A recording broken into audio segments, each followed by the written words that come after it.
Olá pessoal, tudo bem com vocês? Estamos aqui hoje para mais uma aula de Química e hoje nós vamos começar o último tipo de ligação química, que são as ligações covalentes, tá? Antes de mais nada, só fazendo um adendo, na aula passada de ligações metálicas, eu falei para vocês que existiam duas teorias para estruturar e explicar a ligação metálica. E eu mostrei uma dessas teorias, que foi a teoria do mar de elétrons, e falei que nessa aula de hoje a gente falaria da segunda teoria.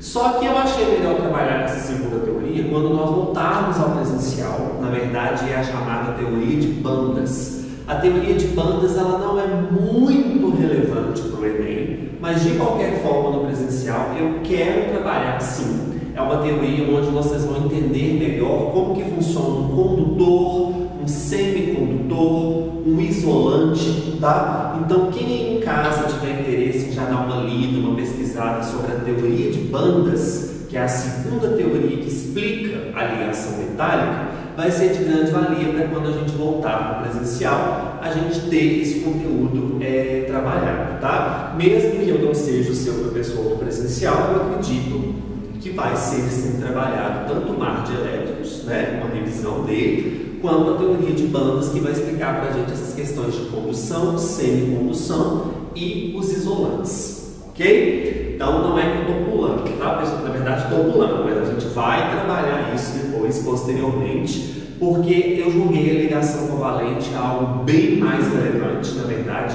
é bem mais relevante, e por isso o mar de elétrons sendo a teoria da ligação metálica mais cobrada, ela já foi ministrada, né? Então você já tem um conteúdo. A de bandas eu trabalho com vocês no retorno e hoje a gente começa essa longa ligação que é a ligação covalente. Pessoal, antes de mais nada, paciência, tá? Ligação covalente é um assunto muito extenso e o problema da ligação covalente não é nem a teoria dela, que é uma teoria bastante tranquila de entender. O problema são as consequências que a ligação covalente vai gerar para a gente e o quanto eu vou precisar dela para entender assuntos posteriores como geometria molecular, polaridade de moléculas, interações intermoleculares, dentre outros assuntos muito relevantes que estão por vir relacionados a esse tema de hoje, tá? Então foquem bastante. Ligação covalente, sem dúvida, é a mais cobrada das três. Não que as outras duas primeiras não sejam importantes, né? São muito importantes, tanto a iônica quanto a metálica, mas a ligação covalente ela tem uma relevância maior porque o conteúdo é muito grande e vai impactar diretamente em uma série de outras coisas que nós veremos nas aulas futuras. Então, por favor, paciência e prestem bastante atenção. Qualquer dúvida, vocês sabem onde me encontrar, tem as listas de exercício, tem meu WhatsApp, tem meu Instagram, vocês podem ficar à vontade, ok? Bom, pessoal, hoje então a gente começa com essas ligações covalentes. Então, olha só, as ligações iônicas, eu falei para vocês que ela vai formar para a gente compostos iônicos, né, que são sólidos na grande maioria, etc. Mas enfim, compostos que têm íons na sua estrutura e que por isso nós vamos dar o nome de compostos iônicos, né, já que o tipo de ligação é iônica, né? Então uma ligação iônica origina substâncias iônicas, uma vez que a ligação predominante é a ligação iônica. Uma ligação metálica vai dar origem para a gente a substâncias metálicas.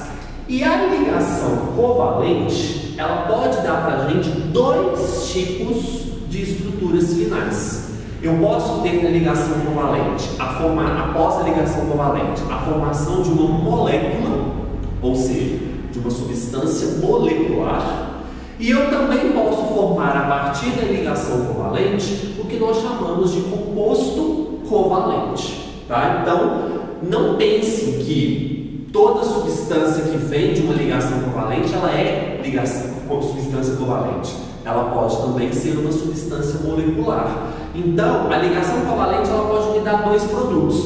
Ou ela vai me dar uma molécula, uma substância molecular, ou ela vai me dar uma substância covalente, um composto covalente. E isso é que vai gerar esse tumulto dentro da ligação covalente, porque tanto moléculas quanto estruturas covalentes são bastante complexas no que diz respeito ao seu aspecto microscópico. Então isso vai implicar numa série de propriedades, uma série de coisas que nós veremos futuramente, e por isso eu preciso que desde já vocês entendam que molécula é diferente de substância covalente. E eu vou explicar para vocês o que é cada uma e quais são as diferenças nas aulas que estão por vir, ok? Então desde já eu afirmo que uma ligação covalente gera como produto, como resultado, ou uma substância molecular, uma molécula, ou uma substância covalente, que são totalmente diferentes entre si, embora o tipo de ligação seja o mesmo.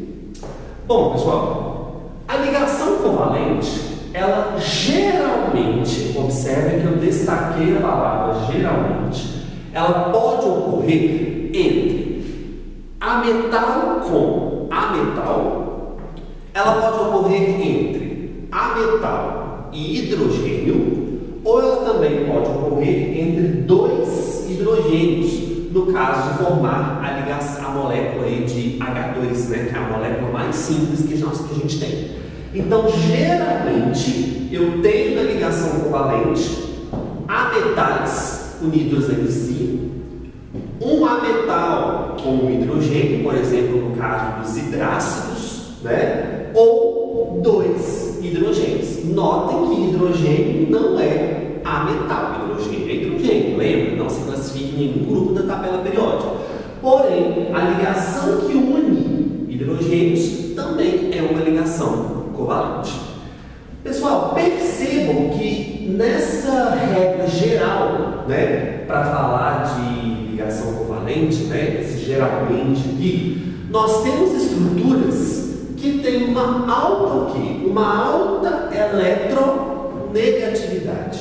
Significa que quando eu tenho essas estruturas envolvidas numa ligação química, não vai ter quem doe elétrons. Por quê? Quem perde elétrons geralmente são os metais. Os metais que têm uma baixa eletronegatividade e uma alta eletropositividade. Observe que na estrutura de uma ligação covalente, geralmente, mas daqui a pouco eu vou falar disso aqui, não tem elementos metálicos. Se geralmente não tem elementos metálicos na estrutura de uma ligação covalente, isso significa que não vai ter uma espécie que vai doar elétrons para que uma outra receba. Então a gente pode dizer que numa ligação covalente a gente não tem formação nem de cátions e nem de ânions, porque o cátion ele parte da doação de elétrons e o ânion é formado a partir do recebimento desses elétrons. Como aqui geralmente eu não tenho elementos metálicos, eu tenho elementos que têm uma alta eletronegatividade, ou seja, que gostam de atrair elétrons, não tem como a gente formar aqui na substância covalente espécies carregadas como cátions e ânions. Então, de cara, você já tem que saber que pela carinha aqui, pela estrutura de uma ligação covalente, geralmente, nós não temos a formação de espécies carregadas. Nós não temos formação de cátions nem ânions, porque geralmente a gente não tem metal na estrutura que vai doar para formar cátion e nem alguém para receber para formar o quê? Ânions.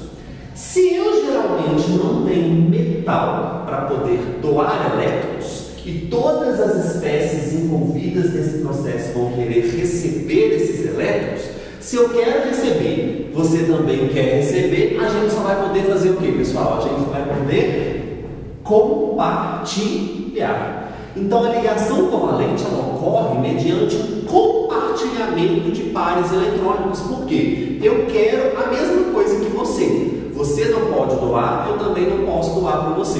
Dessa forma, eu não posso receber e você também não. Então nós vamos compartilhar aquilo que nós temos em comum, de modo a atingir um determinado objetivo, que como sempre, qual é?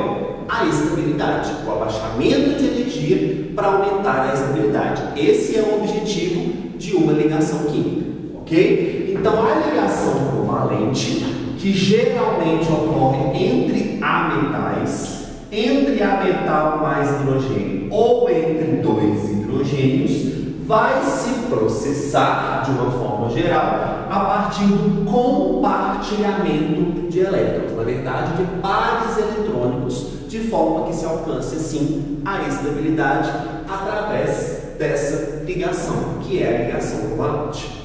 Pessoal, por que eu falei para vocês que a gente tem que pensar nessa palavra aqui, ó? Geralmente.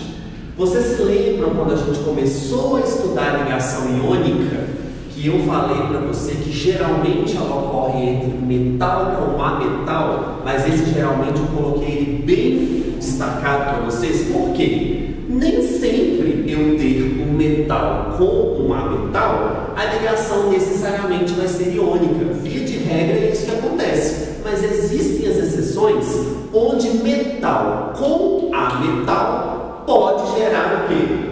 Uma ligação covalente. Não sei se vocês se lembram, volta aí no caderno ou na primeira aula de ligação iônica, eu dei esse exemplo aqui para vocês, ó. O AlCl3, que é o cloreto de alumínio. O alumínio é um metal, o cloro é um ametal. Ao que tudo indica esse cenário aqui, a gente pensaria numa ligação iônica. Só que eu falei para vocês que a ligação iônica se processa quando as espécies envolvidas têm uma diferença de eletronegatividade maior que 1,7, igual ou maior a 1,7. Só que a gente fez um cálculo lá na aula e a gente percebeu que a diferença de eletronegatividade entre essas duas espécies não é igual ou maior a 1,7. Portanto, por mais que o alumínio seja um metal, ele não vai doar elétrons quando ligado, por exemplo, ao cloro. Aqui nesse caso vai haver um compartilhamento, estabelecendo assim uma ligação que é covalente. Então, por que eu falei para vocês que geralmente é isso aqui que ocorre? Porque pode haver ligação covalente com a presença de quê? Com a presença de metais. Então, via de regra, geralmente, esse é o cenário que nós vamos encontrar numa ligação covalente. Mas, como eu mostrei para vocês na aula passada e mostrei agora de novo, pode haver casos onde um metal ligado a um metal também estabeleça ligação covalente, contradizendo aquela premissa de que ligação iônica tem que ser com metal e ametal. Se a diferença de eletronegatividade não for igual ou maior a 1,7, não há doação de elétron e nem recebimento. Há compartilhamento. Então, o cloreto de alumínio, que é essa estrutura química aqui, por mais que tenha metal na estrutura, a ligação ela é covalente. Ok? Então, pessoal, é muito importante vocês saberem os principais casos onde a presença de um metal pode ocasionar uma ligação covalente. Estou falando que alumínio, por exemplo, só faz ligação covalente? Não. O alumínio também pode fazer ligação iônica. Mas, dependendo da circunstância com quem ele estiver ligado, né, na forma de ametal aqui, pode haver que haja uma diferença de eletronegatividade inferior a 1,7 e a ligação estabelecida seja do tipo covalente. Quais são as duas espécies mais cobradas em prova, espécies metálicas, que pode haver ligação covalente? Uma vocês já sabem, é o alumínio. E a outra é um metal alcalino terroso, lá do segundo período, que é o berílio, ok? Então, alumínio e berílio podem participar de ligações iônicas como metais? Podem, sem problema nenhum. Mas eles também, dependendo da circunstância, pode formar uma ligação covalente, dependendo de qual seja o ametal que eles estejam ligados, dependendo de qual seja a diferença de eletronegatividade? Pode. Okay? Então, os principais exemplos que a gente tem de metais envolvidos em ligação covalente é o alumínio, que vocês já sabem, e o berílio, que é um metal alcalino terroso, lá da família 2, segundo período. Okay? Mais para frente eu vou trabalhar um pouquinho mais com o berílio, vou mostrar para vocês alguns exemplos onde ele faz ligação covalente. No alumínio a gente acabou de mostrar, né? O AlCl3 é um tipo de ligação covalente com presença de metal, e aí a gente vai desdobrando isso ao longo das próximas aulas que estão por vir, ok? Então, recapitulando, ligação covalente geralmente ocorre entre ametais e hidrogênio ou dois hidrogênios, podendo, em algumas circunstâncias, ter a presença de metais quando entre o metal e o ametal envolvidos tiverem uma diferença de eletronegatividade inferior a 1,7. Como aqui geralmente não vai haver, como nunca, vai haver doação de elétrons, a ligação sempre irá se processar mediante o compartilhamento de elétrons. Então, ligação covalente, mesmo que tenha metal na estrutura, vai se processar a partir do compartilhamento de pares de elétrons. Ok? Bom, pessoal, qual é a premissa, então, para que ocorra uma ligação covalente, seja ela entre ametais, seja entre hidrogênios, no caso dos hidrogênios vai ser o mesmo parâmetro, mas seja entre hidrogênio e ametal, ou mesmo entre um ametal e um ametal. Nós temos que avaliar também a EL, que é a eletronegatividade. Para que haja ligação covalente, a condição de ocorrência da ligação covalente é quando a diferença de eletronegatividade entre as espécies envolvidas for menor que aquele estabelecido para a ligação iônica. Para a ligação iônica, a diferença de eletronegatividade entre as espécies tem que ser igual ou maior a 1,7, principalmente maior que 1,7, ou seja, tem que ter uma diferença de eletronegatividade muito acentuada. Para haver uma ligação covalente, ou seja, para que haja compartilhamento e não doação e recebimento de elétrons, a diferença de eletronegatividade ela tem que ser menor que 1,7, menor do que aquele valor pré-estabelecido para haver a ligação iônica, ok? Bom, pessoal, eu trouxe para vocês aqui dois exemplos que eu quero falar alguns detalhes para vocês perceberem desde já.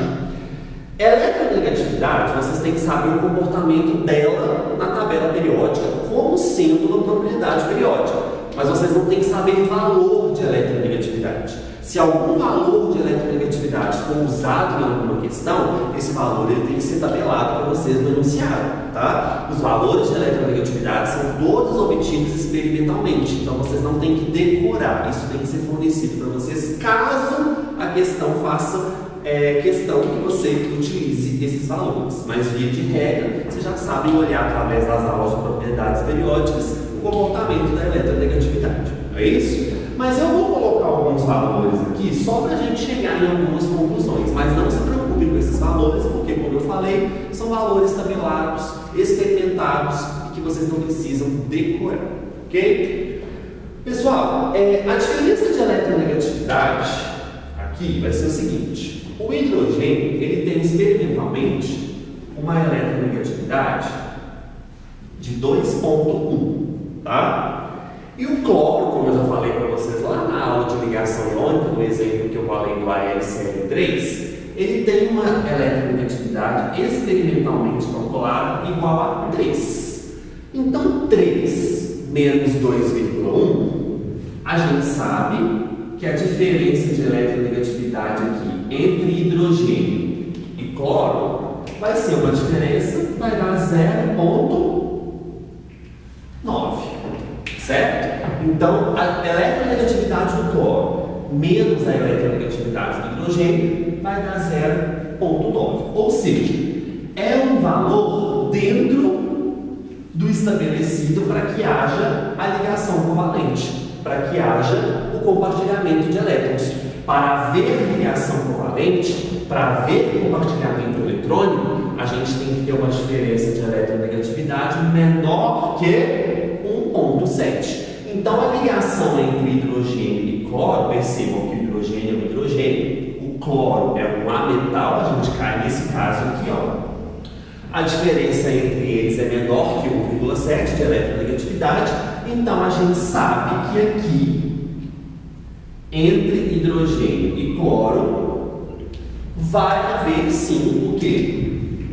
O compartilhamento de elétrons, ou seja, vai ser estabelecido a ligação covalente, ok? Então, hidrogênio e cloro tem uma diferença de eletronegatividade igual a 0,9 e se encaixa dentro da faixa de diferença de eletronegatividade que contribui para que haja compartilhamento de elétrons e não doação e recebimento, estabelecendo assim entre eles uma ligação covalente.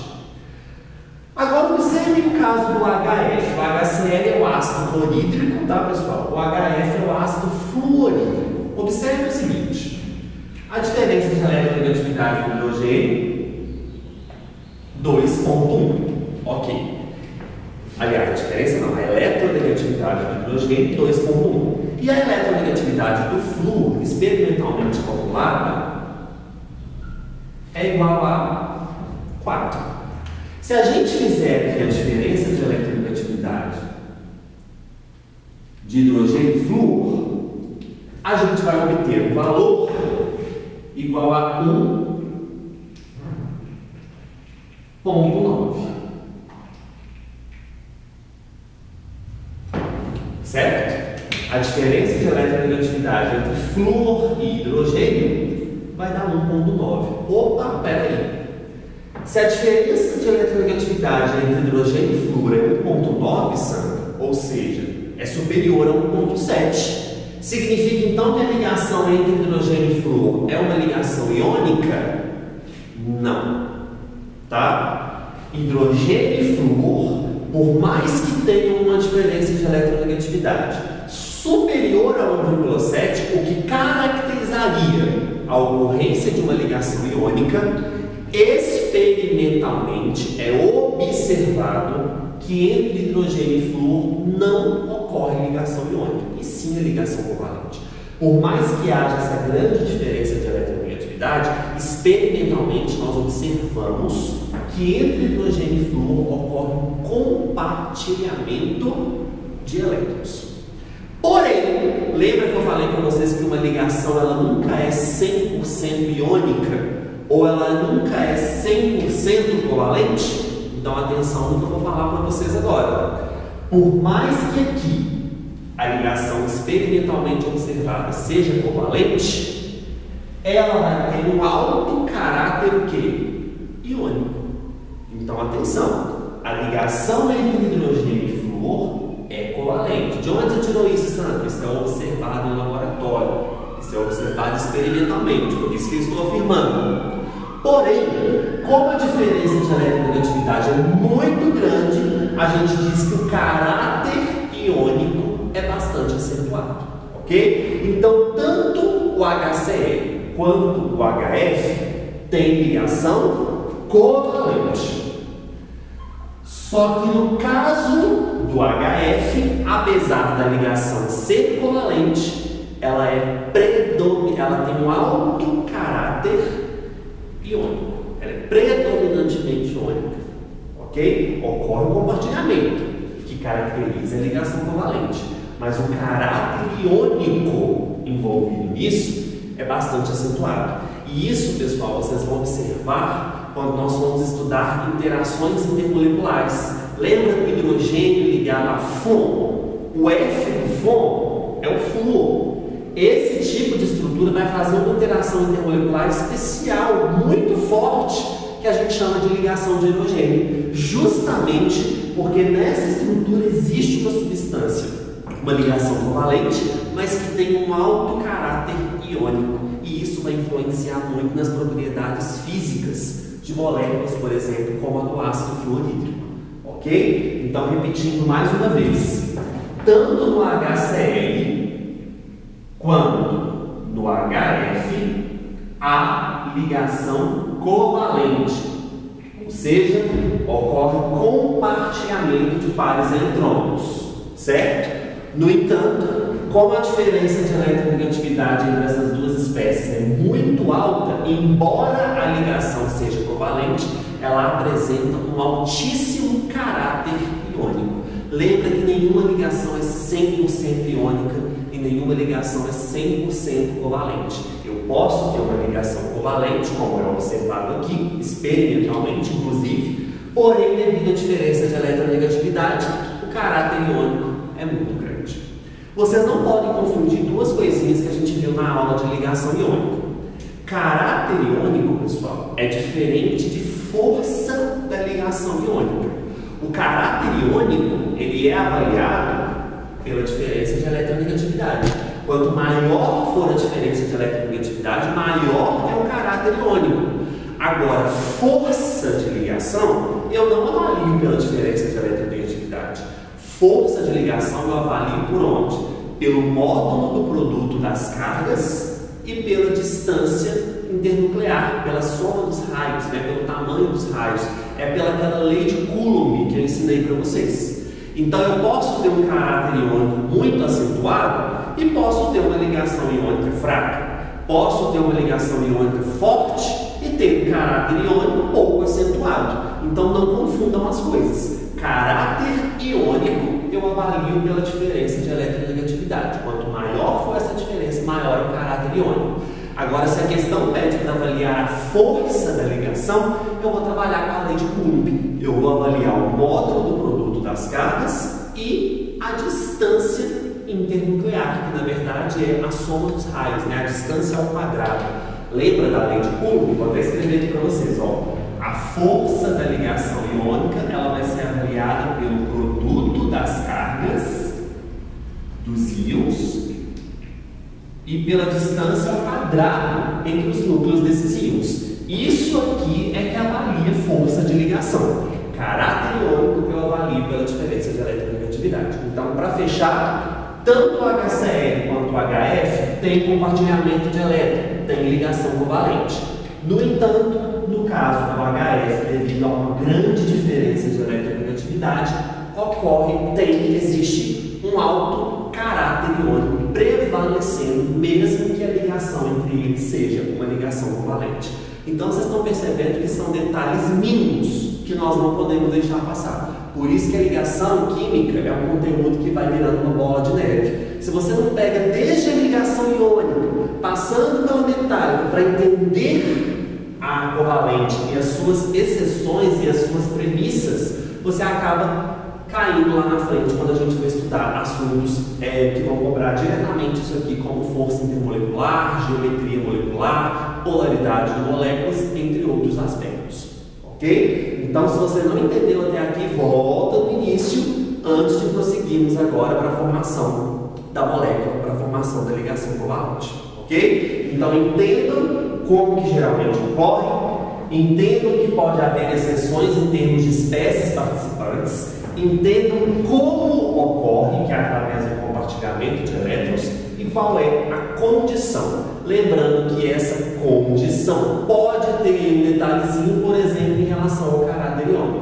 Posso ter uma ligação covalente com um alto caráter iônico presente, devido a uma grande diferença de eletronegatividade. Ok? Então, entendido essa introdução da ligação covalente, quais as espécies envolvidas, como que ocorre, né, essa questãozinha aí do caráter, etc.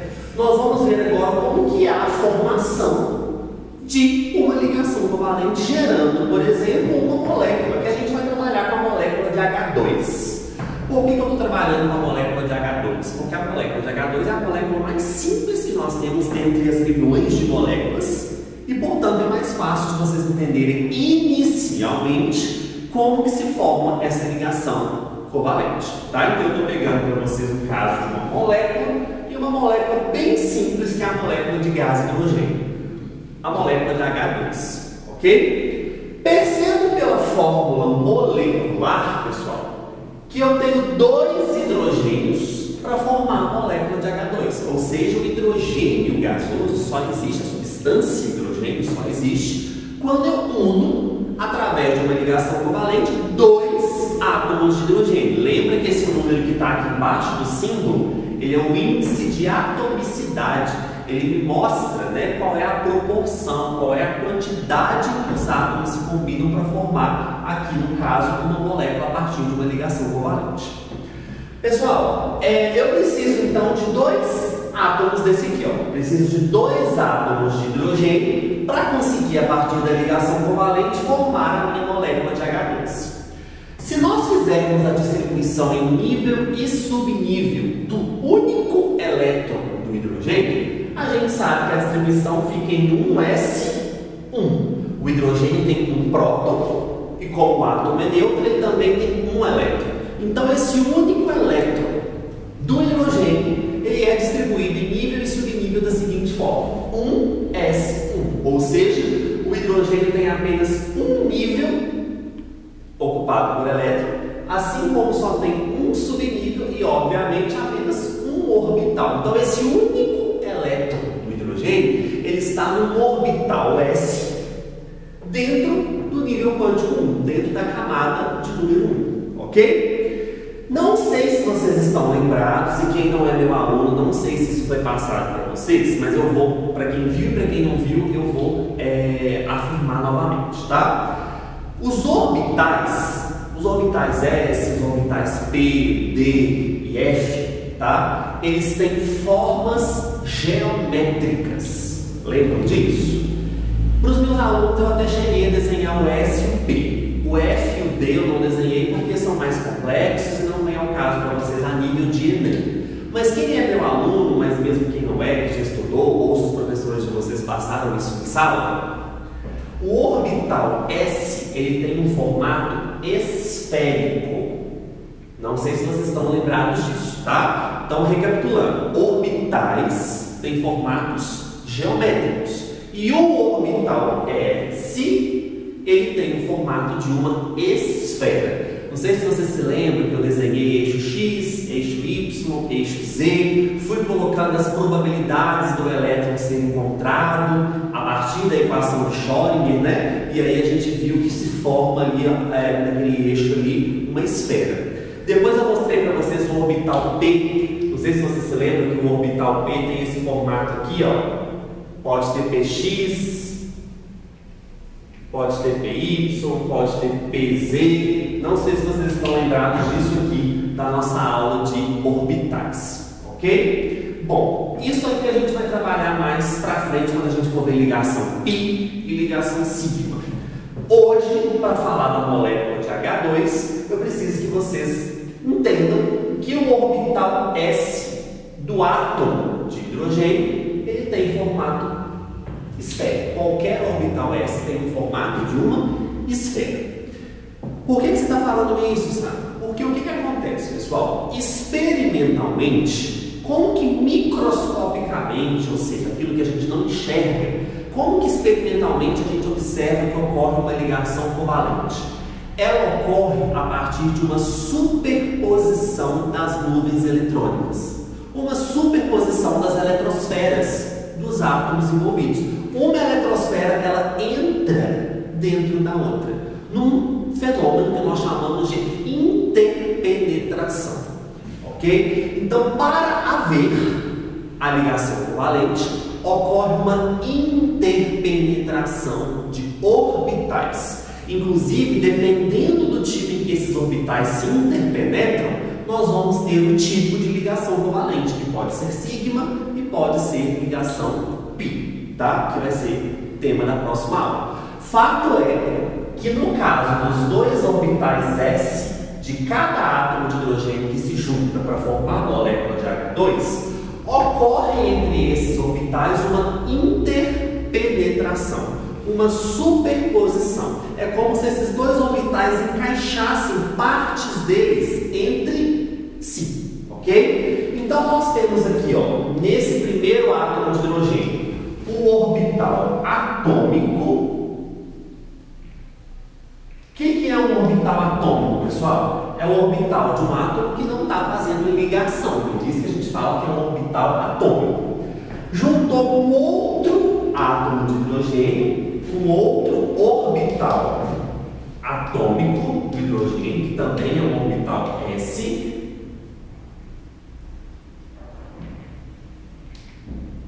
E a partir do momento que eu tiver dois átomos de hidrogênio disponíveis para fazer a ligação covalente, uma vez que o átomo de hidrogênio tem elétrons apenas em orbitais S, esses dois orbitais atômicos de cada hidrogênio envolvido, eles vão se aproximar, né? Essas nuvens eletrônicas vão se aproximar, e uma vez aproximados ocorre a interpenetração desses dois orbitais S.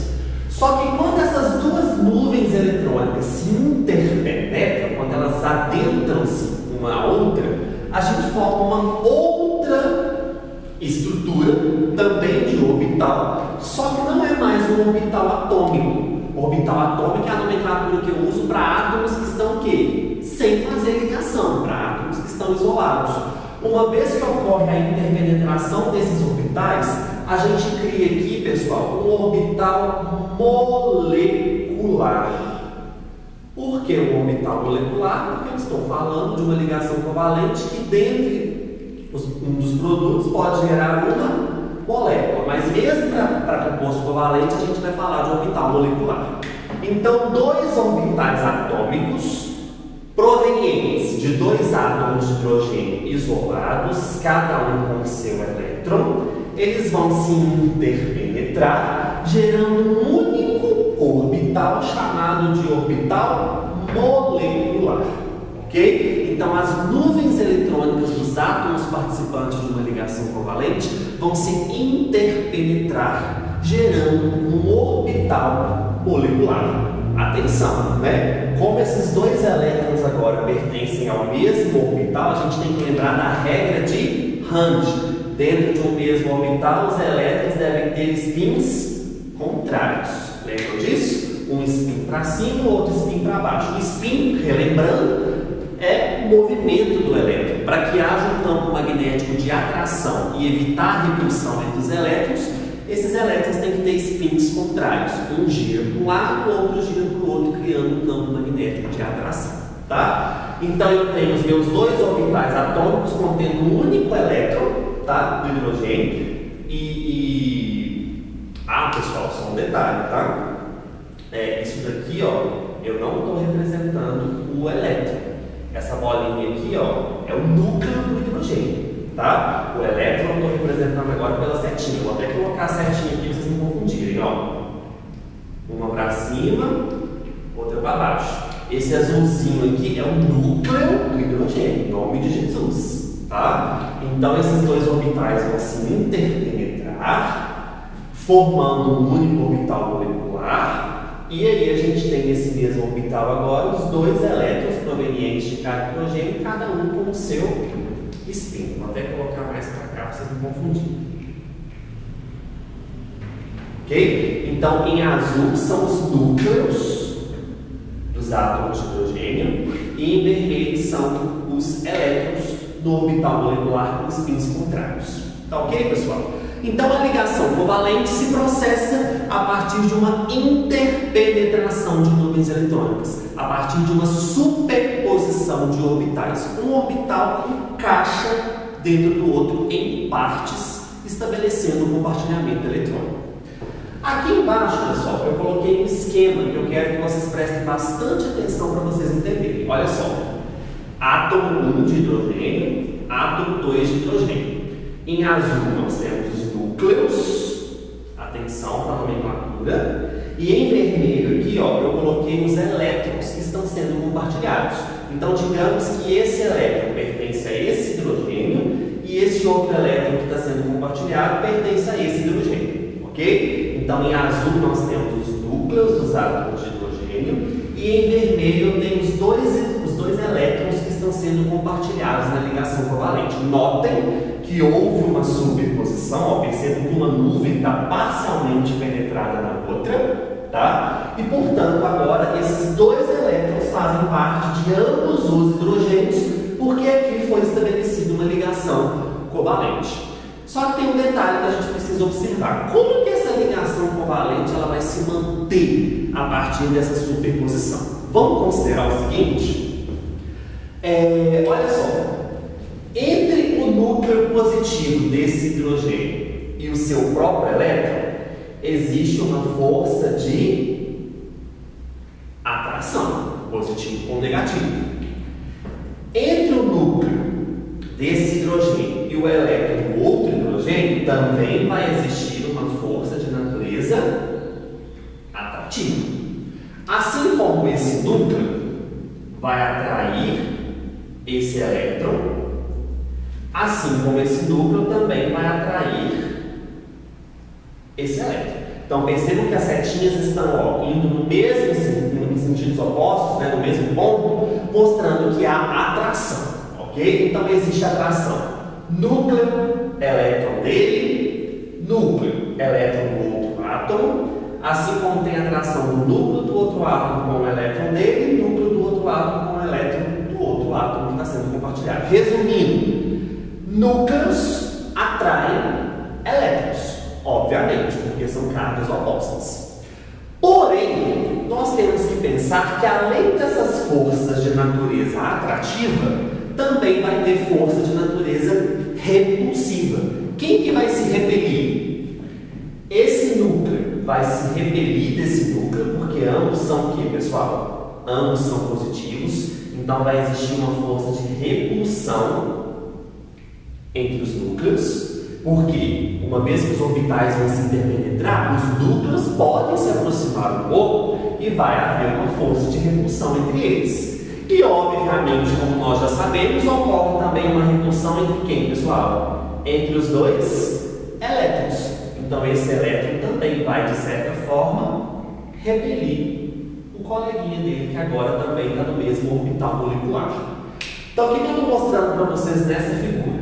Existem forças atrativas, núcleo, elétron, e existem forças repulsivas, núcleo, núcleo e elétron, elétron. E aí vocês podem estar se perguntando, Sandra, mas como que eu vou manter então essa ligação sendo que existe atração e repulsão? Vamos pensar? Vocês acham que pode haver predomínio de força de atração nesse caso? Vocês acham que a força de atração ela pode superar todas as repulsões? Vamos pensar? Se a força de atração ela for superada e cada vez mais os orbitais forem se interpenetrando, vai chegar uma hora, chegaria uma hora, mas não acontece isso, que esse núcleo iria se fundir com esse núcleo, causando um fenômeno nuclear, uma fusão nuclear. E isso acontece na prática, gente? Não para a molécula de hidrogênio. Ok? Quando a gente vai estudar radioatividade, etc., é outra coisa, que nem tem a ver com ligação covalente, mas pode haver um tipo de fusão nuclear lá nas reações nucleares.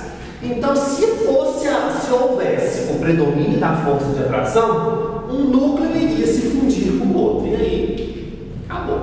Não ia ter jeito. E se houver o predomínio de força de repulsão, as nuvens eletrônicas iriam se afastar, a ligação não iria o que, gente? Ocorrer. Então, quando eu falo de ligação covalente, a partir do momento que ocorre essa interpenetração dos orbitais, pessoal, não pode ter predomínio de atração e nem predomínio de repulsão. Se houver predomínio de atração, os núcleos poderiam fundir-se. E se houvesse predomínio de atração, as nuvens eletrônicas iam se separar infinitamente, a ligação não ia ocorrer. Isso significa, então, pessoal, que para a ligação covalente manter-se estável, para que haja um equilíbrio da ligação covalente, tem que haver um equilíbrio de forças. Então, o que mantém essa ligação covalente aqui estável, na verdade, tem toda uma questão energética envolvida, é o equilíbrio entre as forças de atração e repulsão. Então, quando eu penso nesse modelo representativo, pessoal, não pode haver, em hipótese alguma, predomínio de atração ou predomínio de repulsão. Tem que haver exatamente um equilíbrio dessas duas forças, atrativas e repulsivas, para que dessa forma haja um abaixamento da energia potencial, atingindo a finalidade da ligação química, que é o aumento da estabilidade. Então, por mais que haja repulsão, por mais que haja atração, nenhuma dessas forças pode predominar na ligação covalente. Para que essa ligação se mantenha estável, a gente precisa ter um equilíbrio desses dois tipos de forças, atrativas e repulsivas. Mantendo o equilíbrio dessas duas forças, quando ocorre a interpenetração dos orbitais, a gente tem um abaixamento de energia potencial, que é o que nós queremos alcançar, e obviamente um aumento da estabilidade, justificando a formação da ligação química. Ok? Então observe bastante esses modelos e essas representações para vocês conseguirem entender que o que manda numa ligação covalente é justamente o equilíbrio de forças, que abaixa a energia potencial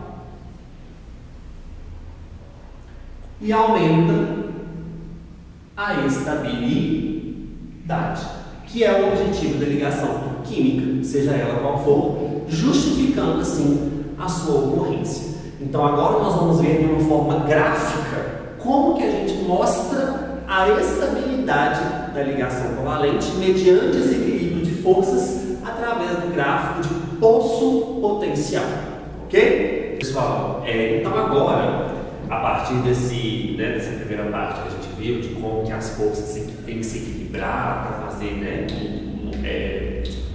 estabilizar a ligação covalente, nós agora vamos ver como que ocorre essa estabilidade ainda na molécula de H2. Então a gente viu que tem que ter um equilíbrio, né? Mas como que se dá esse equilíbrio partindo-se dos átomos isolados até a interpenetração dos orbitais?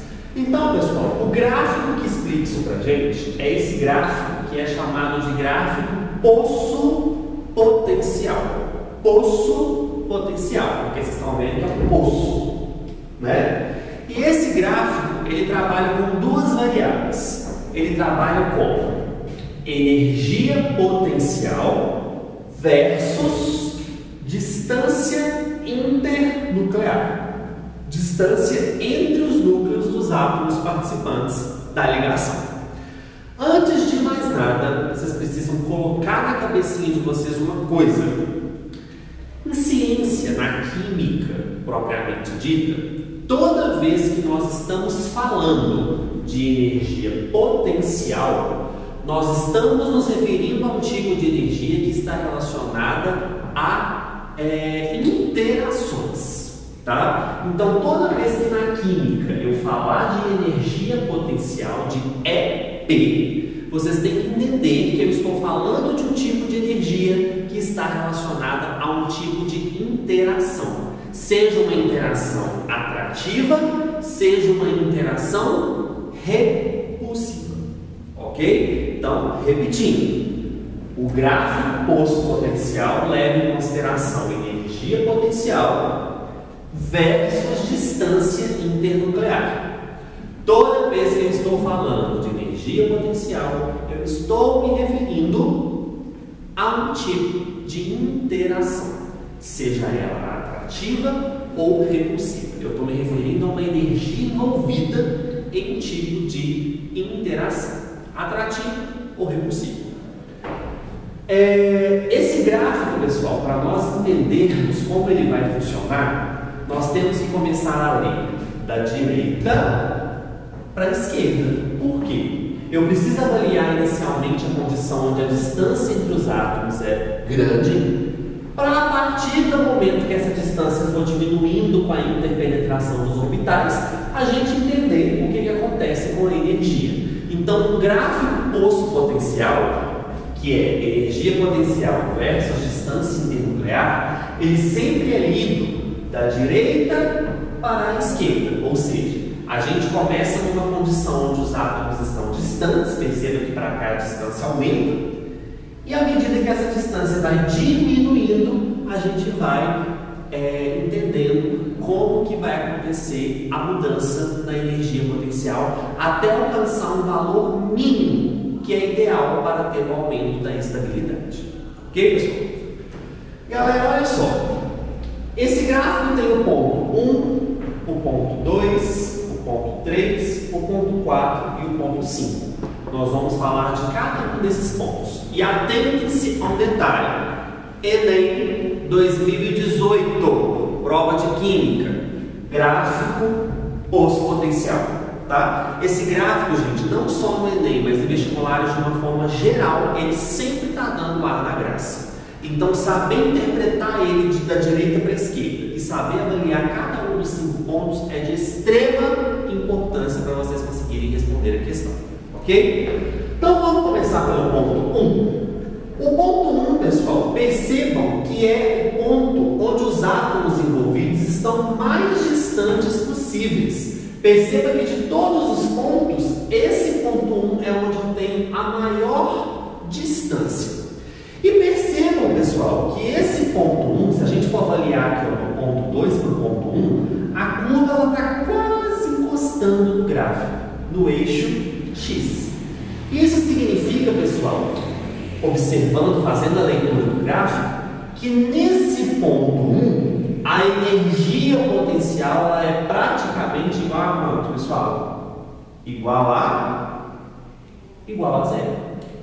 Tá? Perceba que no ponto 1, se a gente for avaliar aqui ó, do 2 por 1, à medida que essa distância internuclear está aumentando, a energia está sendo igual a zero. Ou seja, quando eu tenho uma energia potencial igual a zero, a distância internuclear entre os átomos, ela tende o quê, pessoal? Ela tende ao infinito. Isso significa que no ponto 1, por os átomos estarem muito distantes, a energia potencial é praticamente igual a zero. Isso significa que nesse momento, pessoal, não há o quê? Não há nenhum tipo de atração ainda entre os átomos envolvidos nesse processo. Deu para vocês entenderem? No ponto 1, a distância internuclear entre os átomos ela é tão distante que não há atração entre eles, não há nenhum tipo de atração e nem repulsão, não há nenhum tipo de interação entre os átomos. Por isso que a energia é igual a zero. Lembra que eu falei para vocês? Energia potencial é aquela energia, no caso da química falando, envolvida em interações.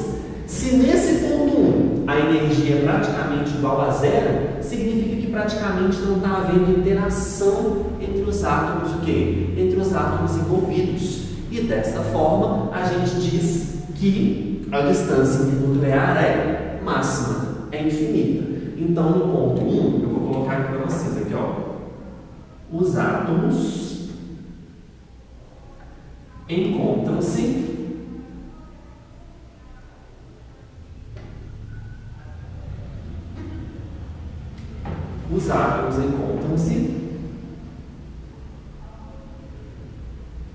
infinitamente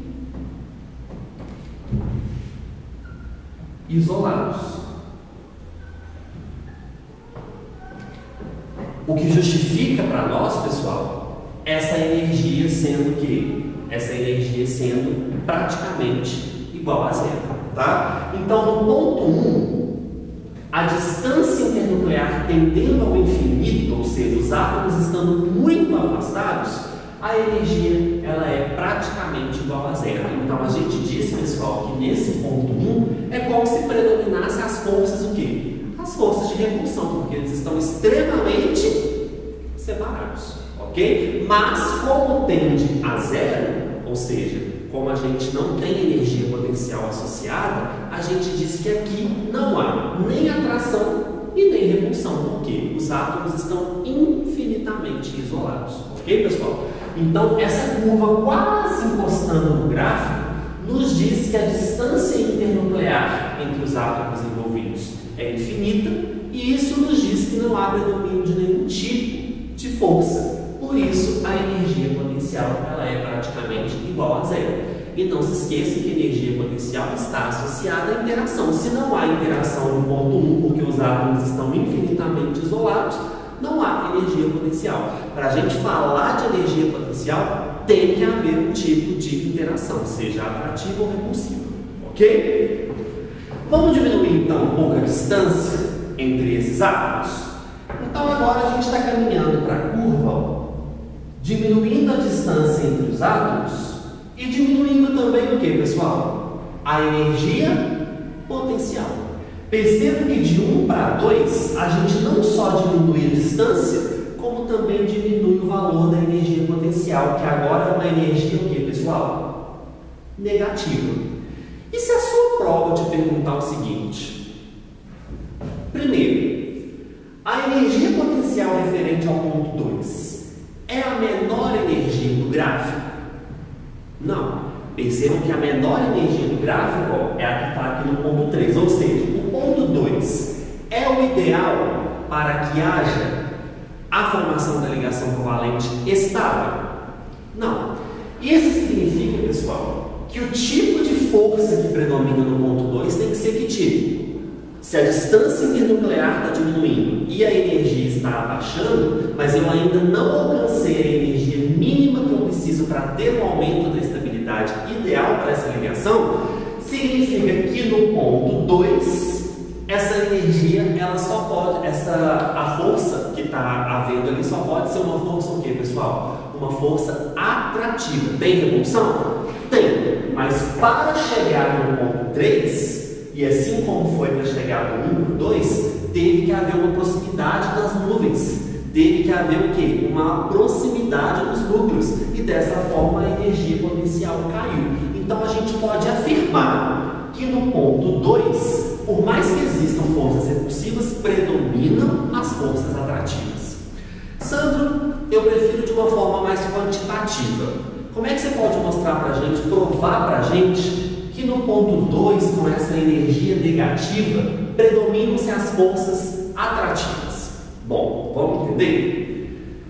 Olha essa equação aqui, gente, que parece muito com a equação de Coulomb, tá? Cuidado, a equação de Coulomb, a lei de Coulomb, ela foi para a gente avaliar o quê? A força elétrica, a força da ligação iônica.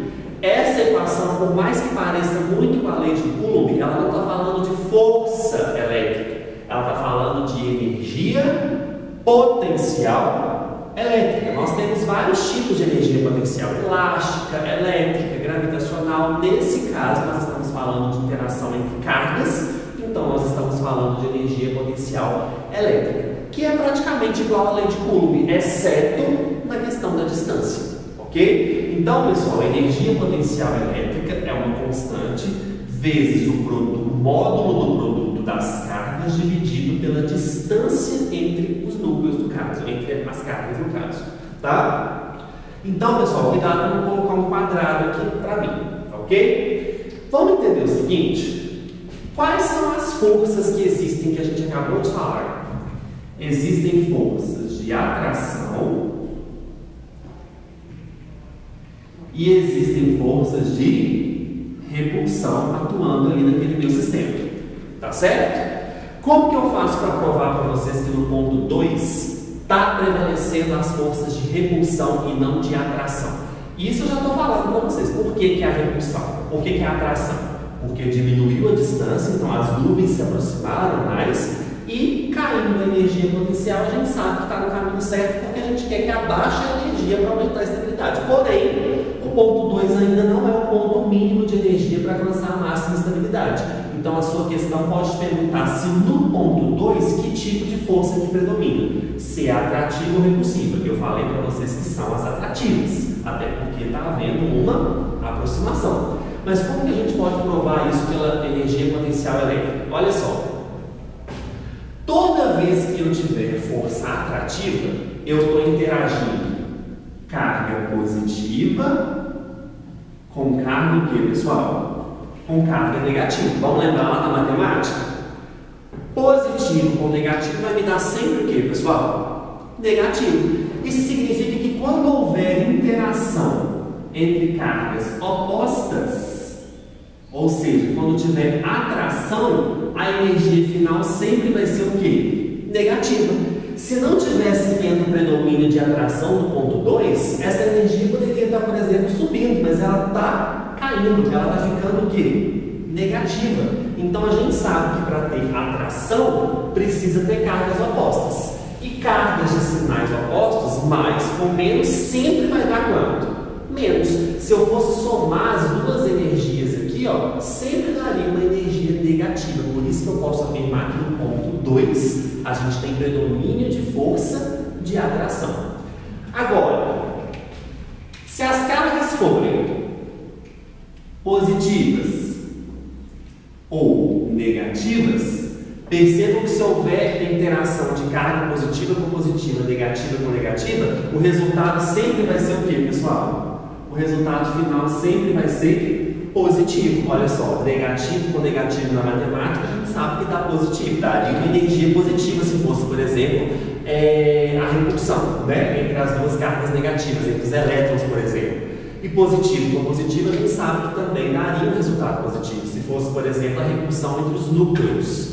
Então, pessoal, eu posso afirmar que no ponto 2 predomina as forças de atração, porque eu sei que quando há atração, a energia fica negativa. E é justamente o que aconteceu de 1 para 2. Se de 1 para 2 a energia caiu, ficou negativa, significa que aqui está havendo um aumento, o quê? Uma diminuição, o quê? Da distância internuclear. Está havendo uma predominância da força atrativa superando as forças repulsivas que existem. Existem, mas como a energia está ficando negativa, como ela está diminuindo, eu estou tendo muito mais o que? Atração. Então, no ponto 2, a gente diz que ocorre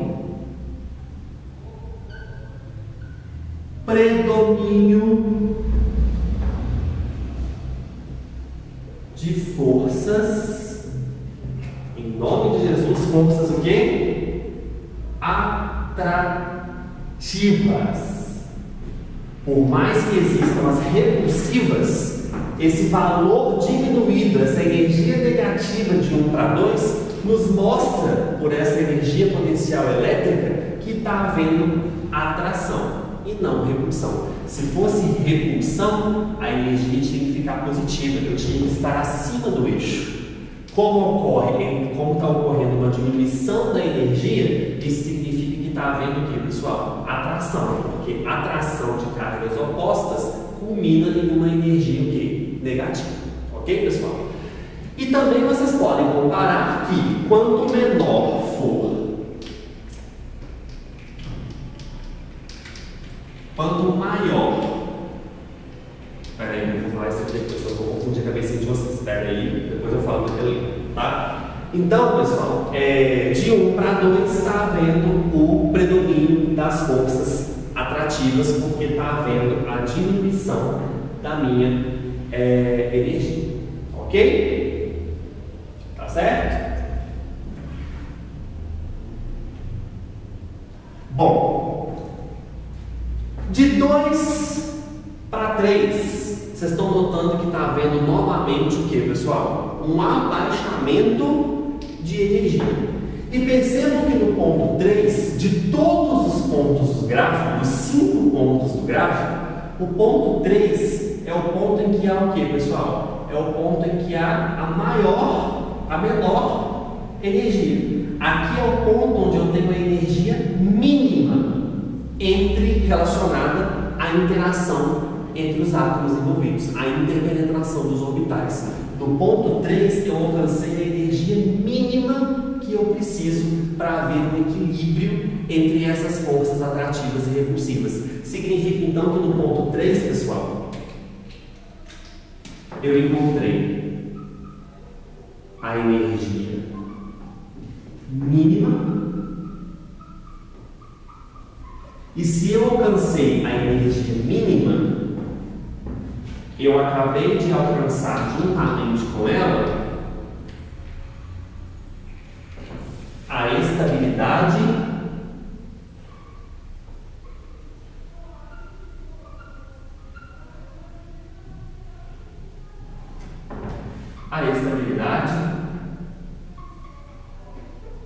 máxima.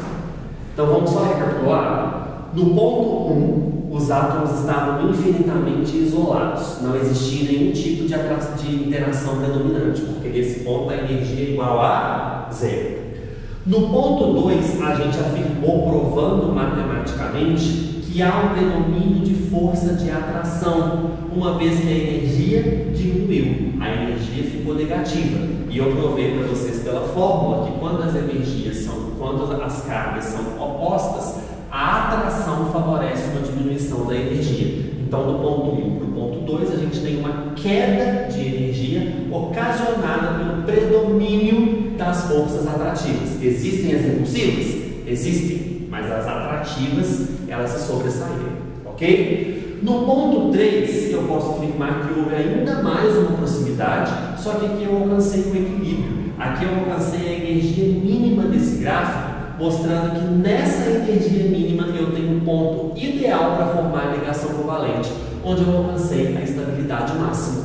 Lembre-se, pessoal, que quanto menor a energia potencial, maior é a estabilidade. Então, ponto, pessoal. pessoal, onde está favoravelmente formada a ligação covalente no gráfico de poço potencial, é o ponto de menor energia potencial, onde eu tenho a energia mínima do gráfico e a estabilidade máxima alcançada a partir da formação da ligação covalente. Então aqui, pessoal, no ponto 3, eu tenho o equilíbrio. Eu tenho o equilíbrio da repulsão, eu tenho o equilíbrio da atração, favorecendo a estabilidade máxima que eu desejo alcançar a partir da ligação covalente. Ok? Então, nesse tipo de gráfico, o gráfico de menor, o ponto de menor energia, é onde ocorre favoravelmente a formação da ligação covalente. Energia mínima, estabilidade máxima. Agora, atenção. O ponto 3, se eu levar aqui no eixo da distância, no ponto 3, os átomos estão a uma distância, que eu vou chamar de distância D. Deixa eu pegar o outro aqui. Repetindo, no ponto 3, levando no eixo aqui da distância, ó, os átomos estão a uma distância, que eu vou chamar de distância D, que é, pessoal, o comprimento, o tamanho da ligação covalente, que vai depender diretamente, pessoal, dos raios. Quanto maior forem os raios dos átomos envolvidos, mais difícil vai ser a interpenetração. Então, a distância de ligação vai ser maior, o comprimento da ligação vai ser maior, certo? Quando eu pego o ponto 3, que é onde tem a formação ideal da ligação covalente, e levo no eixo D, no eixo X, que é o eixo da distância, essa distância D entre os átomos é o que nós chamamos de comprimento da ligação, é o tamanho da ligação.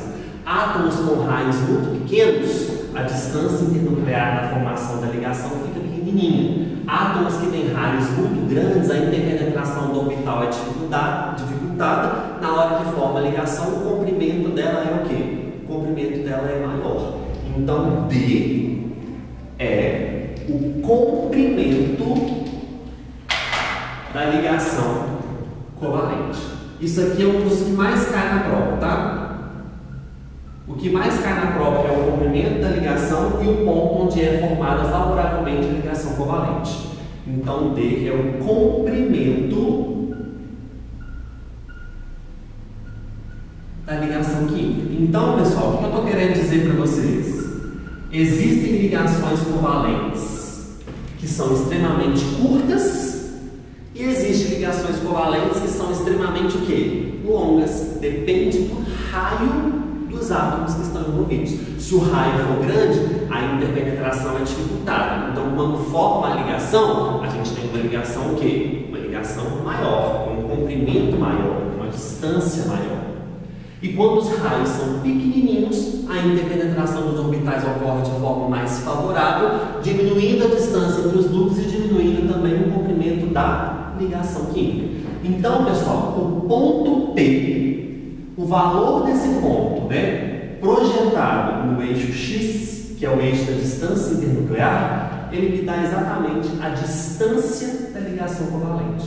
O comprimento da ligação covalente. Quanto que vale? Geralmente medida em nanômetros, tá? Então essa distância D é o comprimento da ligação química.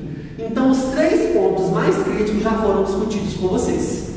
O ponto 1, onde os átomos encontram-se infinitamente isolados, não havendo predomínio de nenhum tipo de interação, por isso que a energia potencial é zero. O ponto 2, onde há uma aproximação desses átomos, há uma aproximação dessas nuvens, fazendo com que haja um predomínio das forças atrativas, porque a atração sempre gera energia negativa. Por isso que de 1 para 2 o valor da energia cai, o valor da energia fica o quê? Negativo em relação ao eixo X do ponto 0. Tá? Abaixo do gráfico os valores são negativos. Porém, por mais que essa energia tenha diminuído, o que é bom, não é suficiente, porque eu não alcancei ainda o ponto mínimo do gráfico, onde a energia é a menor possível.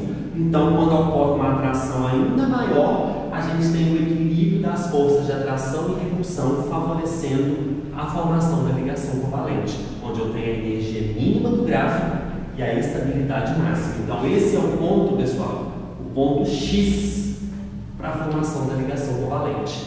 E esse ponto projetado no eixo X me dá uma distância que nada mais é do que o comprimento da ligação, o quão os núcleos estão separados a partir da formação da ligação covalente. Ok?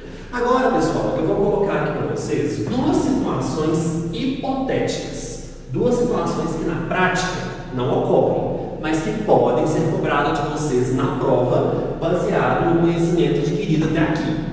Suponhamos que os átomos estão lá formados na ligação covalente, bonitinhos, estabeleceu o equilíbrio, só que o átomo, gente, ele não entende que ele tem que parar ali. Ele não entende agora que os núcleos estão numa posição média fixa. Ele acha que tem que continuar havendo o quê, pessoal? Que tem que continuar havendo a interpenetração.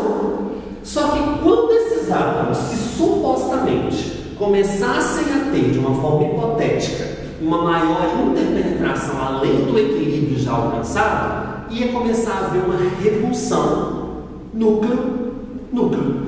E aí, pessoal, olha o que aconteceria. Os átomos estão aqui equilibrados na ligação em posições mais ou menos fixas dos núcleos, só que se o átomo entendesse que ele tem que continuar interpenetrando, ia haver uma força de atração predominante, fazendo com que houvesse uma interação muito grande entre os núcleos. Então a energia, o que, pessoal? A energia subir. Por quê?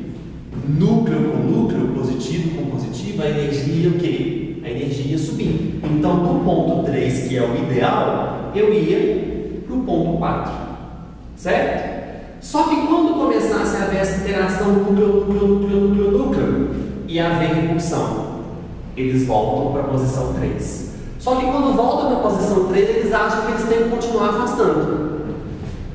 Continua afastando. Mas aí eles percebem que ocorre o quê? Também um aumento da energia. Então eles voltam de novo para a posição 3. Só que ao voltar para a posição 3, eles acham que tem que continuar aproximando. Aí repete, volta para a posição 3. Na posição 3, acha que tem que continuar afastando. Afasta, volta para a posição 3 de novo. Então, pessoal, os átomos eles ficam vibrando nessa faixa aqui, ó, em posições médias. Esse é o famoso movimento vibracional dos átomos. Eles ficam vibrando em torno de uma posição mais ou menos fixa. Atingiu a estabilidade, continua aproximando, repele e volta. Acha que tem que continuar repelindo. Aí repele demais, volta de novo para cá. E fica oscilando nessa posição aqui do gráfico. Por isso que o gráfico chama de poço potencial. É onde é a região, esse poço aqui, ó, é a região onde os átomos de hidrogênio, no caso, ficam o quê? Ficam vibrando, ficam oscilando entre atração e entre repulsão e entre atração, para firmar nessa posição média aqui, ó, a formação da minha ligação covalente. Tá certo? Então, por isso que o gráfico chama gráfico de poço potencial, porque nessa região do poço a gente tem os átomos vibrando nesse movimento aqui de vai e vem entre repulsão, atração. Ok? A situação 4, pessoal, é uma situação hipotética, porque na verdade não chega a ficar na posição 4. Ele chega aí para 4, mas aí os núcleos começam a se repelir e volta para 3. Só que aí os núcleos acham que tem que continuar se repelindo, sobe um pouquinho, mas aí afasta demais, a energia sobe, volta a atrair. Então fica nesse vai e vem. Isso que é movimento vibracional, é ter essa vibração em torno de uma posição média dentro do gráfico aqui. No caso, a posição média seria essa região do poço potencial, tá? Então a situação 4 ela ocorre de forma fixa? Não. Quando os átomos se aproximam da situação 4, os núcleos se repelem e voltam para 3. E aí afasta mais, volta para 3, repele, e isso que eu falei para vocês, que é o movimento vibracional. Ok? Agora uma situação mais hipotética ainda, mais absurda ainda. Suponhamos que de 4 eles consigam ir para 5. Pessoal, quando eu chego no ponto 5, eu estou simplesmente interpenetrando tanto essas nuvens que eu vou simplesmente fazer o que com a ligação?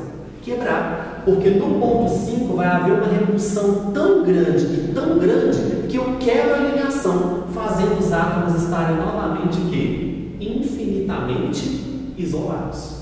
Ok? Então, se houvesse uma condição real do ponto 5, a gente teria imediatamente a ruptura da ligação, porque sobressairia as forças repulsivas. Ok? Última coisinha para falar para vocês. Estão percebendo que para formar a ligação covalente no ponto 3, que é o ponto ideal, a gente teve uma liberação de energia? Olha só, eu estava com a energia 0 e liberei até chegar numa energia aqui negativa que eu vou chamar de menos 0. Ok? Essa energia liberada, pessoal, para formar a ligação covalente, ela é chamada de energia de ligação. Lembra que lá no composto iônico a energia liberada era chamada de entalpia de rede? Aqui, na ligação covalente, a energia liberada para formar a ligação covalente é o que nós vamos chamar de energia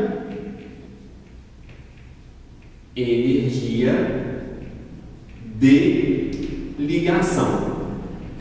Qual que é então o conceito de energia de ligação, pessoal? É a energia liberada na formação da ligação covalente ou a energia absorvida se eu quiser na prática quebrar essa ligação covalente. Aqui eu falei de quebra, pessoal, mas é uma situação que não ocorre, é uma situação hipotética. Na prática, eu consigo formar uma ligação covalente liberando um conteúdo E de energia, ou eu consigo absorver esse mesmo conteúdo para quebrar na prática a ligação covalente. Então, a energia liberada para formar a ligação covalente ou a energia absorvida para quebrar essa ligação covalente formada é o que nós chamamos de energia de ligação.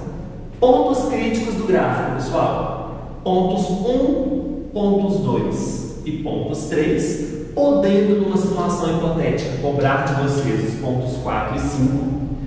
Não esquecer jamais que a partir do ponto de energia mínima, onde forma a ligação, os átomos estão a uma distância D, que é o comprimento, o tamanho da ligação química, e não esquecer que a energia liberada na formação favorável da ligação covalente é chamada de energia de ligação. Energia liberada para formar a ligação covalente ou energia absorvida para quebrar essa mesma ligação covalente.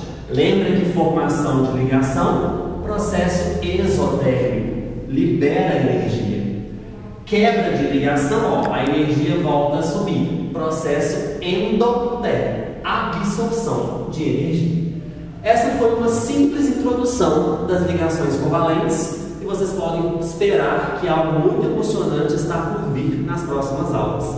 Semana que vem nós vamos falar dos tipos de ligação. Ligação sigma, ligação pi, ligação simples, ligação dupla, ligação tripla. E aí é só alegria daqui para frente. Estudem, revejam a aula caso vocês não tenham entendido. Tirem suas dúvidas comigo caso seja necessário. Não deixem de estudar, se cuidem, um abraço e até semana que vem.